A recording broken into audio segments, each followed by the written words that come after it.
नमस्कार, मैं हूं पूजा सिंह। स्वागत है आप सभी का बुलंद आवाज़ में।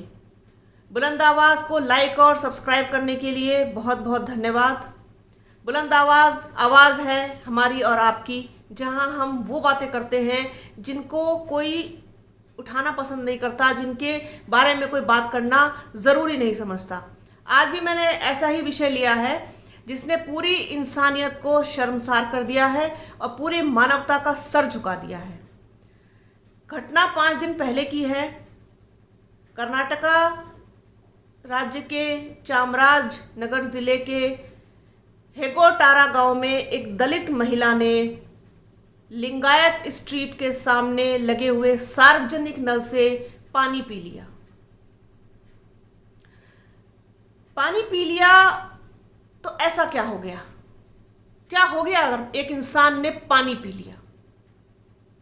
सवाल यह है, क्या दलित होना उस महिला के लिए इतनी बड़ी बात थी, या अभी कोई अभिशाप था, या क्या था जिसका इतना बड़ा इशू बना दिया गया? और उसके बाद जो किया गया वो बहुत ही ज़्यादा, कहना नहीं चाहिए कि बस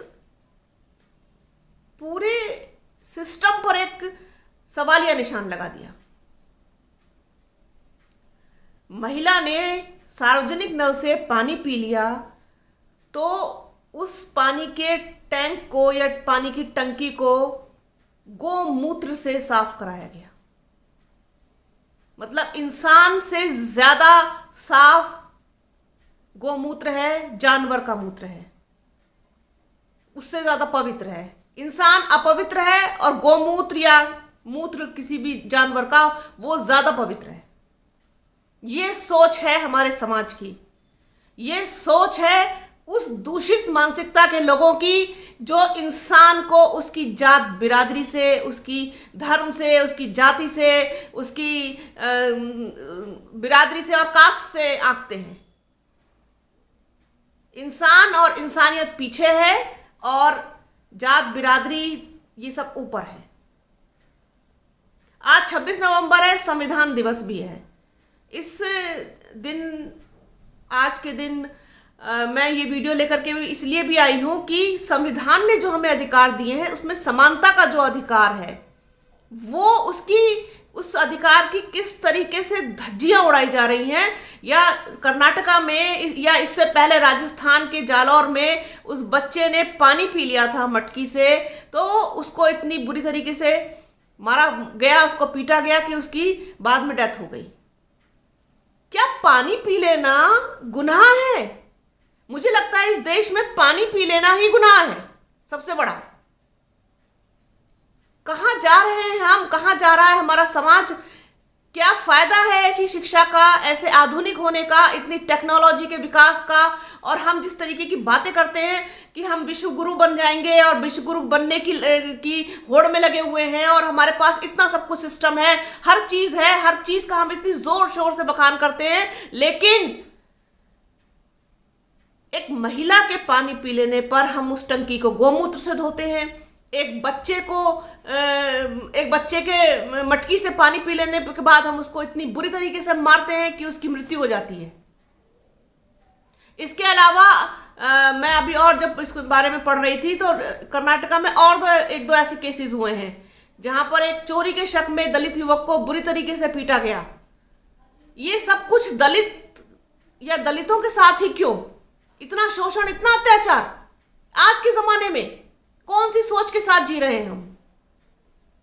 आज इसी विषय पर बात करने के लिए मैंने अपने साथ कुछ मेहमानों को भी आमंत्रित किया है और वो अपने विचार आप लोगों के साथ साझा करेंगे कि वो इस घटना के बारे में क्या कुछ सोचते हैं।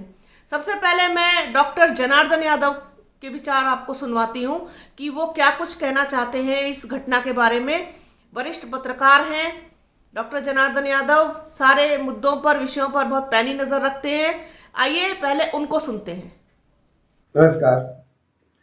यदि इस प्रकार की दूषित मानसिकता हमारे समाज में है तो ये हमें विश्वास है कि हम प्रगति के राह पर कभी जा नहीं सकते।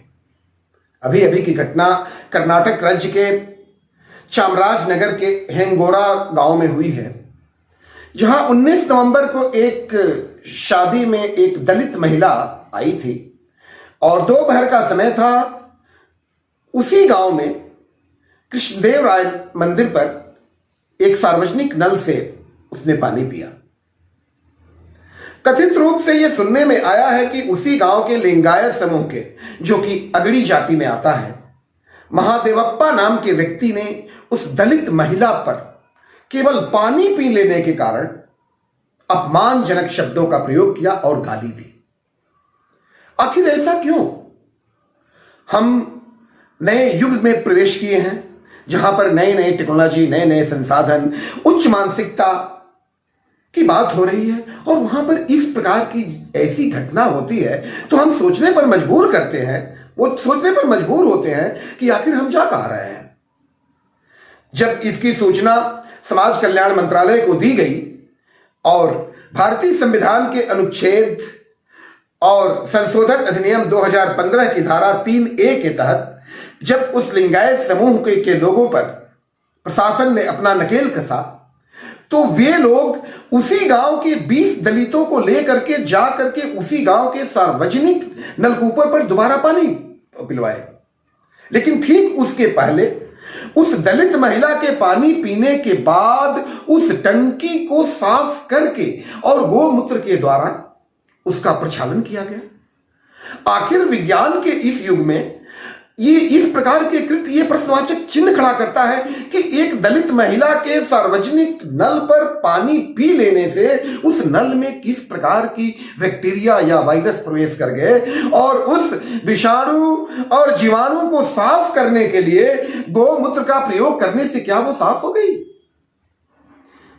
इस भारत जैसे धर्मनिरपेक्ष लोकतंत्र में यदि इस प्रकार की घटनाएं होती हैं तो हम ये सोचने पर मजबूर होते हैं कि हमारे अंदर अभी भी पशुता का भाव है, और इस विद्रूप पशुता का भाव जब तक हम नहीं निकालेंगे, सर्वधर्म की समता का बीज हम अपने अंदर नहीं बोएंगे, तो समाज में इस प्रकार की घटनाएं होती रहेगी।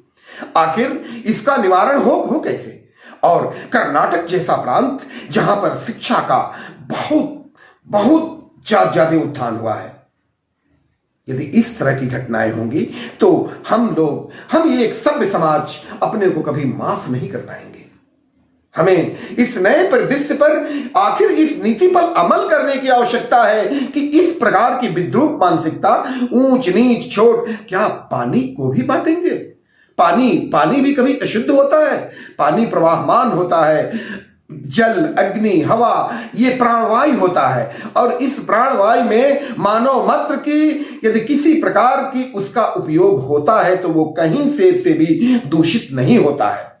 हमारी मानसिकता दूषित होती है, और ये हमारी मानसिकता दूषित हुई है उस प्रदेश के, उस गांव की, हेगड़े गोरा गांव की लोगों की मानसिकता में विद्रूपता आई है, ताकि इस प्रकार के कृत्यों के बाद उन्होंने एक महिला को, दलित महिला को प्रताड़ित किया है।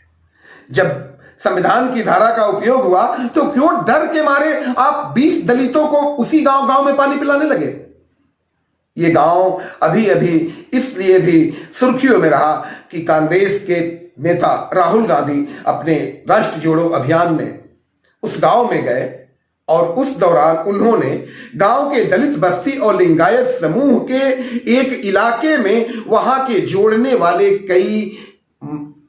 कई भवनों का उद्घाटन किया। तो कृपया हम अंत में इस निष्कर्ष पर पहुंचते हैं कि हमें आवश्यकता है अपने मन को, अपने बौद्धिक विकास करने की। यहां जात पात से हमारा उत्थान नहीं हो सकता। तो सुना आपने डॉक्टर जनार्दन यादव को कि वो क्या कुछ कहना चाह रहे हैं इस बारे में, या क्या उन्होंने कहा और किस तरीके से उन्होंने रोशनी डाली।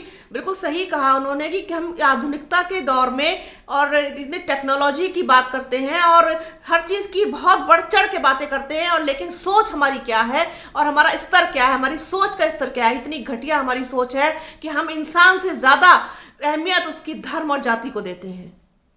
बेहद शर्मनाक घटना है, बेहद शर्मनाक बात है कि किस तरीके से ये समाज को कलंकित कर रहे हैं लोग। लोग दुनिया में पढ़ते होंगे हमारे हमारे देश में होने वाली घटनाओं को, तो क्या कुछ सोचते होंगे, क्या माइंड सेट करके रखा होगा उन्होंने अपना कि ये इंडिया है, ये भारत है, इसमें ये हो रहा है, इतने इतने सब आगे आ जाने के बावजूद। तो निश्चित रूप से उन लोगों में बहुत आक्रोश होता है जो इन सारी घटनाओं का विरोध करते हैं, या इन सारी घटनाओं को बहुत ही कहना चाहिए कि शर्मनाक नजर से देखते हैं, और समानता की बात करते हैं, इंसानियत की बात करते हैं, इंसान को ऊपर रखने की बात करते हैं। निश्चित रूप से उन लोगों का सर शर्म से झुक गया होगा इन जैसी घटनाओं को देखने और सुनने के बाद।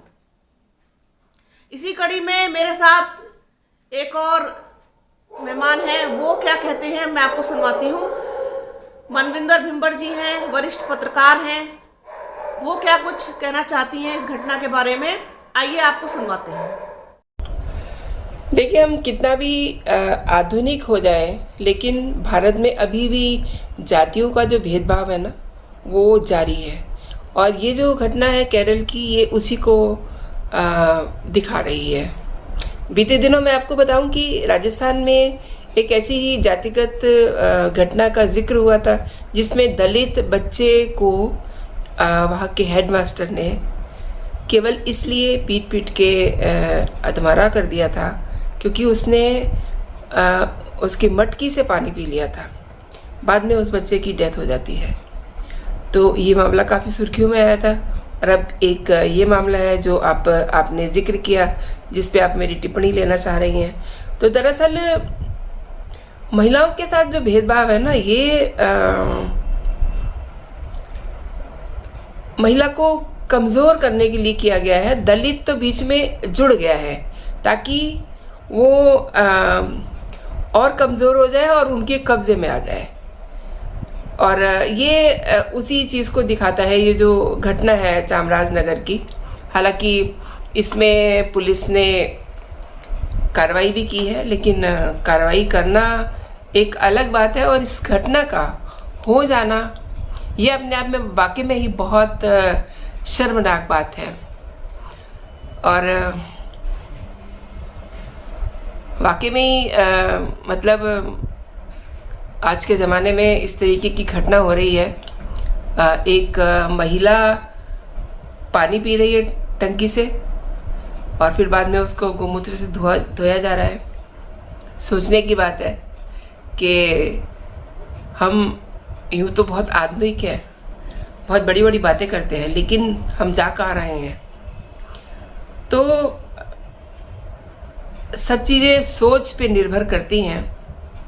इससे पहले भी अभी मैं एक वेबिनार में भाग लिया था, मैंने उसमें बातचीत चल रही थी।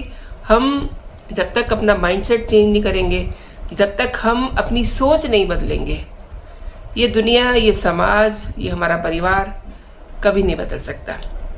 ख़ास तौर पे महिलाओं के लिए हमारी सोच बदल जाएगी तो चीज़ें अपने आप सही हो जाएंगी। तो सुना आपने मनविंदर भिंबर जी को कि वो इस घटना को किस तरीके से देखती हैं। कुछ बचता नहीं है इसके बाद, इन सब घटनाओं को देखने और सुनने के बाद, कि ये किस तरीके से हमारा समाज, हमारा देश, हम इतने सारे प्रगतिशील होने की बातें करते हैं और हम कहाँ जा रहे हैं। निश्चित रूप से बहुत ही शर्मनाक घटना है और शर्मसार कर देने वाली घटना है, पूरी इंसानियत को कलंकित कर देने वाली घटना है, पूरे समाज पर धब्बा है कि जो इंसान को इतनी गिरी हुई नजरों से देखते हैं कि उसके पानी पी लेने पर भी उनको इतनी प्रॉब्लम होती है।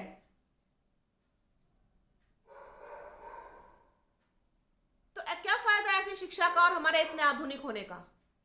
कोई फायदा नहीं है।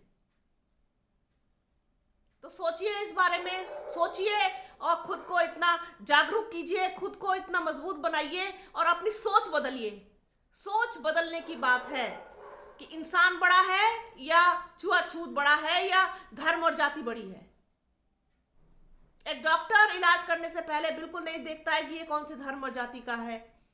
इसी तरीके से प्रकृति ने भी कोई भेदभाव नहीं किया है। हवा, पानी, आकाश, धरती, हर चीज जो प्रकृति ने दी है वो सबके लिए बराबर है।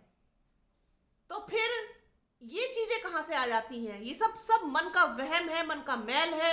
आप एक दूसरे को किस तरीके की नजरों से देखते हैं, ये बहुत ही खराब बात है। हालांकि इस पूरे घटना पर कार्रवाई हुई है या कार्रवाई करने का आश्वासन दिया गया है वहां के प्रशासन की ओर से, लेकिन कार्रवाई की जरूरत क्यों पड़े इन सब छोटी छोटी चीजों पर? अरे पानी पी लिया तो पानी तो कौन सी ऐसी गुनाह कर दिया किसी ने अगर पानी पी लिया? तो क्यों आवश्यकता पड़ रही है कार्रवाई करने की? सोच बदलिए, अपना नजरिया बदलिए। और इस तरीके के तमाम दूसरे मुद्दों पर मेरी नजर बनी रहती है। मैं आप लोगों के साथ साझा करती रहूंगी, इन सब घटनाओं से आपको रूबरू कराती रहूंगी कि ये देखिए हमारे समाज में आखिर हो क्या रहा है और इस सब से कैसे बचा जा सकता है। अपनी सोच बदलने से, शिक्षा को और बढ़ावा देने से, या जागरूक होने से, या जो कुछ भी है। बहुत धन्यवाद देती हूँ हमारे मेहमानों का, डॉक्टर जनार्दन यादव, मनविंदर भिंबर जी, कि आप लोगों ने अपने विचार बुलंद आवाज के साथ साझा किए। फिर मिलूंगी आपसे एक जल्द ही नए वीडियो के साथ। तब तक बने रहिए बुलंद आवाज के साथ। बुलंद आवाज को लाइक और सब्सक्राइब कीजिए, शेयर कीजिए, कमेंट भी दीजिए जिससे आपकी प्रतिक्रिया हमें मिल सके। तब तक के लिए जय हिंद।